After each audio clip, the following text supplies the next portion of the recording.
A paz do Senhor, meus irmãos, que a graça e a misericórdia do Senhor Jesus sejam com todos vocês. Eu sou o pastor Moisés Vieira de Lima, você está no canal Boas Notícias e nós estamos começando mais um subsídio para a Escola Bíblica Dominical, lições de adultos da Casa Publicadoras da Assembleia de Deus, a CPAD.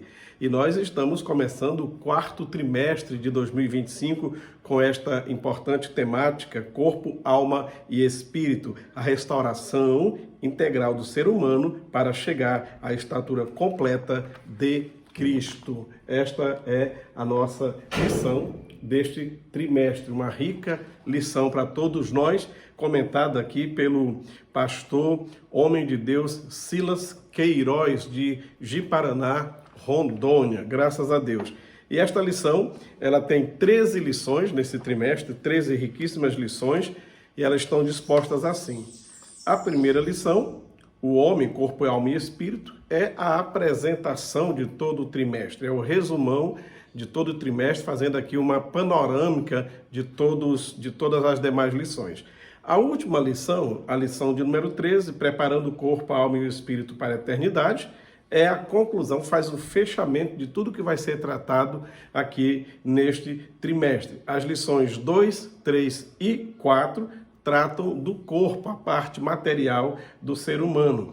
As lições 5 até a lição 9 vão tratar da alma, a parte da razão e da emoção humana. Já as lições 10, 11 e 12 vai tratar sobre o espírito, a parte mais interior do homem e que o mantém em contato com o sobrenatural. Então, são 13 lições muito ricas para todos nós e eu já quero agradecer a você que está conosco no canal e peço que acompanhe os nossos subsídios durante este último trimestre de 2025. Então, a lição de hoje, a lição primeira, para 5 de outubro de 2025, com o assunto o homem, corpo, alma e espírito. O texto áureo está em 1 Tessalonicenses 5:23 e diz: "E o mesmo Deus de paz vos santifique em tudo, e todo o vosso espírito e alma e corpo sejam plenamente conservados e irrepreensíveis para a vinda de nosso Senhor Jesus Cristo." A verdade prática diz assim: Deus nos fez corpo, alma e espírito para glorificá-lo eternamente com todo o nosso ser. A leitura bíblica em classe encontra-se em Gênesis 1, 26 ao 28, depois capítulo 2, 7, 18 e 21 ao 23.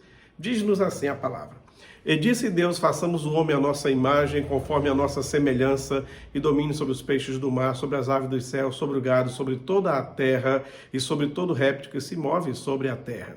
Criou Deus o homem à sua imagem, a imagem de Deus o criou, macho e fêmea os criou. E Deus os abençoou, e Deus lhes disse: frutificai, multiplicai-vos, enchei a terra, sujeitai-a e dominai sobre peixes do mar, aves dos céus, sobre todo animal que se move sobre a terra. E formou o Senhor Deus o homem do pó da terra e soprou em seus narizes o fôlego da vida, e o homem foi feito alma vivente. E disse o Senhor Deus: não é bom que o homem esteja só, far-lhe-ei uma adjutora que esteja como diante dele.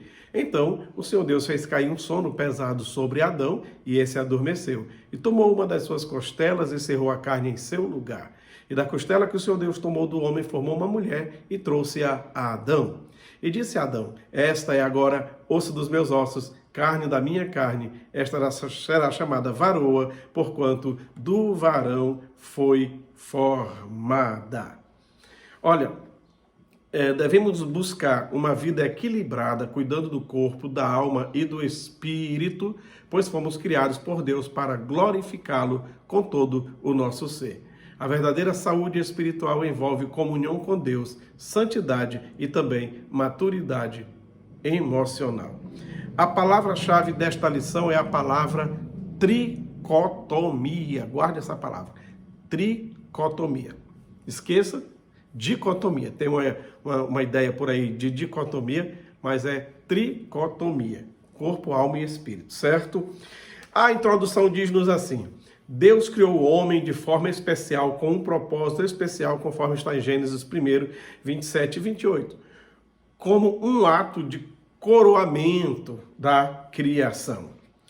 Sua formação é constituída de uma modelagem sobrenatural do pó da terra e pelo sopro de Deus em seus narizes, conforme Gênesis 2:7. Nós vamos abordar nesta lição a queda, a redenção, firmados na esperança de nosso completo, iminente e eterno retorno ao Criador, como está em 1 Tessalonicenses 4:15 ao 17. Bem, essa nossa lição está subdividida em 3 tópicos. O primeiro tópico, a tricotomia humana. O nosso segundo tópico, a distinção entre alma e espírito. E o terceiro, a interação das 3 dimensões. As 3 dimensões do ser humano. Espírito, alma e corpo. Por que o ser humano ele é único entre todas as criaturas? O que o ser humano tem de especial que as outras criaturas terrestres ou aquáticas não têm? Ou mesmo as espirituais como os anjos? Porque o ser humano é mais especial do que todas as demais criaturas. Você já parou para pensar sobre isso? Qual foi a criatura de Deus que teve o privilégio de Deus soprar em seus narizes o fôlego das vidas? Pois no hebraico está no plural, fôlego das vidas. Por que está no plural no hebraico? Vida espiritual, falando do espírito, a vida emocional, falando da alma, e a vida física, falando do corpo. E por isso que soprou nos seus narizes o fôlego da vida, está em português, no hebraico está no plural, exatamente falando do homem por completo. Espírito, alma e corpo. Qual foi a criatura que teve esse privilégio de ter o sopro de Deus? Os anjos não tiveram. Os animais não tiveram. Embora os animais também foram feitos da terra como o ser humano também foi, mas quem teve o privilégio de ter sido moldado pelas mãos do próprio Criador? Somente o homem, somente. Então, o homem é a coroa da criação. A quem Deus deu a seguinte ordem: domine sobre tudo, domine. Para quem Deus deu o domínio? Não deu para anjo nenhum. Não deu para nenhuma outra criatura no planeta. Mas deu para o homem essa autoridade de dominar. Então, o ser humano é único entre as criaturas, não tem comparação. Ademais, somente o ser humano é chamado de templo e morada do Espírito Santo de Deus. Bom, no nosso primeiro tópico, a tricotomia humana, alguém pode dizer, não existe isso, só existe 2. Só existe a parte material e a parte espiritual. Não tem alma e espírito. Alma e espírito é uma mesma coisa, que embora seja chamada de alma e de espírito, mas é uma coisa só. Então existe a dicotomia, não fazendo separação entre alma e espírito. Existe uma outra versão que diz que há o espírito e o corpo somente, não tem alma. Que a alma é apenas o sangue, que a alma é o ser humano. Por exemplo, testemunhos de Jeová acreditam assim, eles dizem, eu não tenho alma, eu sou uma alma. Porque eles vão simplesmente pelo sentido da palavra, que é vida.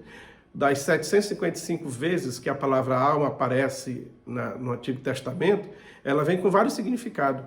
Indivíduo, por exemplo, entrou no Egito, de toda a família de Jacó, 70 almas. Então, indivíduo. Aí no sentido de indivíduo.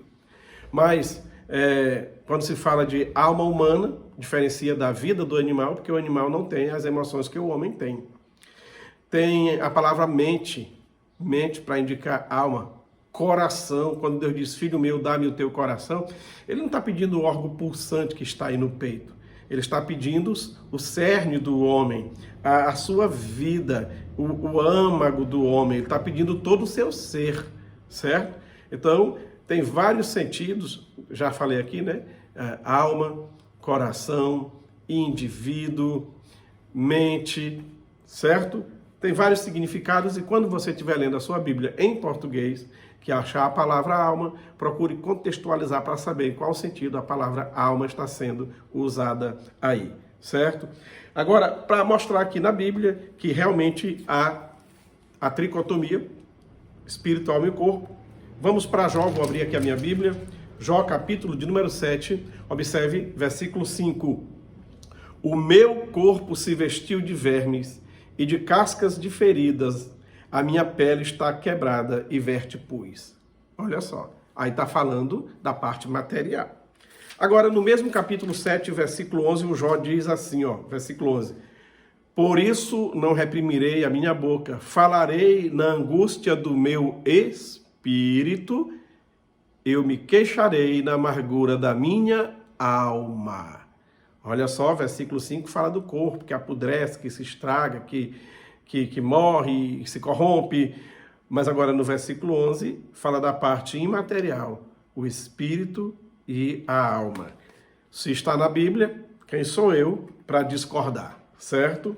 Então a tricotomia é uma realidade e nós não podemos mudar essa realidade da tricotomia humana. O corpo, o material, o barro, e nele estão os 5 sentidos.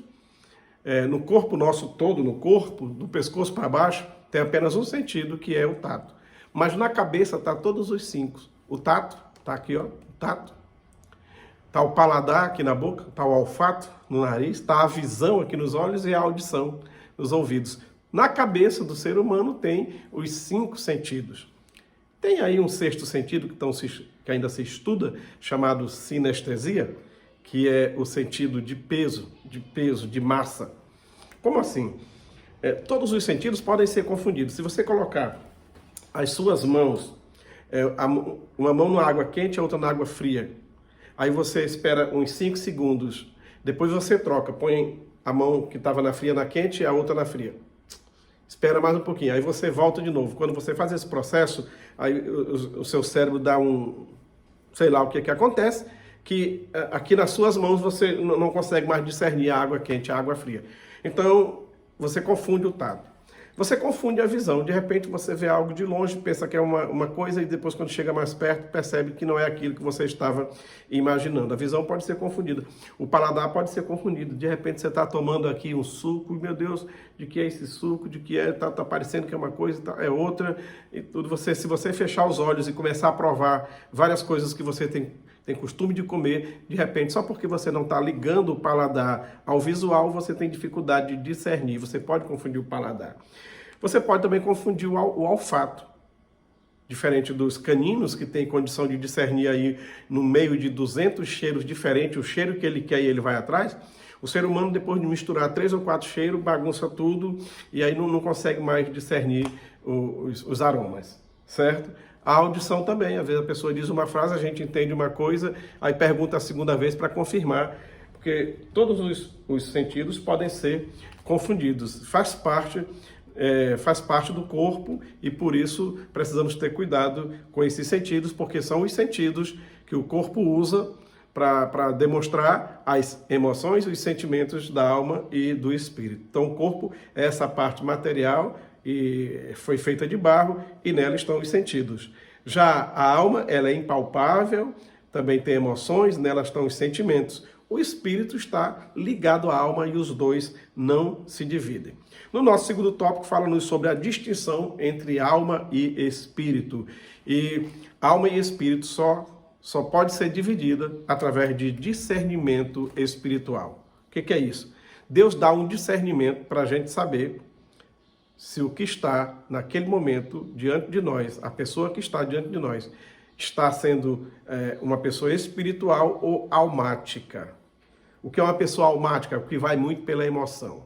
Pedro era um tanto quanto almático, colérico sanguíneo como ele era um homem muito almático, muito assim, jogadozão, muito extrovertido, mas muito exagerado às vezes. Quando ninguém falava nada, ele era o único que tinha coragem de abrir a boca.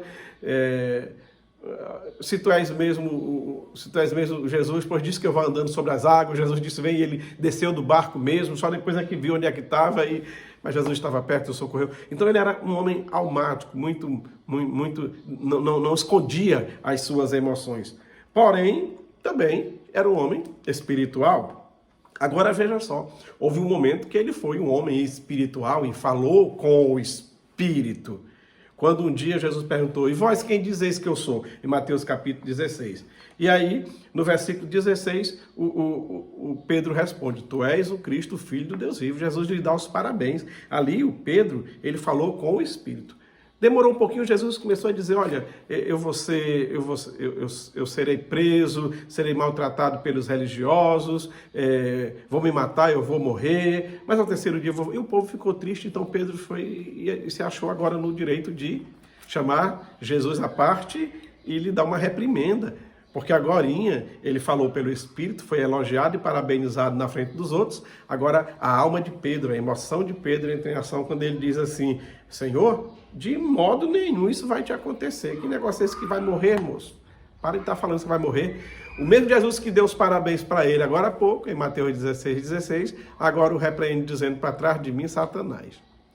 Jesus percebeu naquele momento as duas situações, uma que ele falou pelo Espírito e uma que ele falou pela alma, somente pelo sentimento e emoção do homem.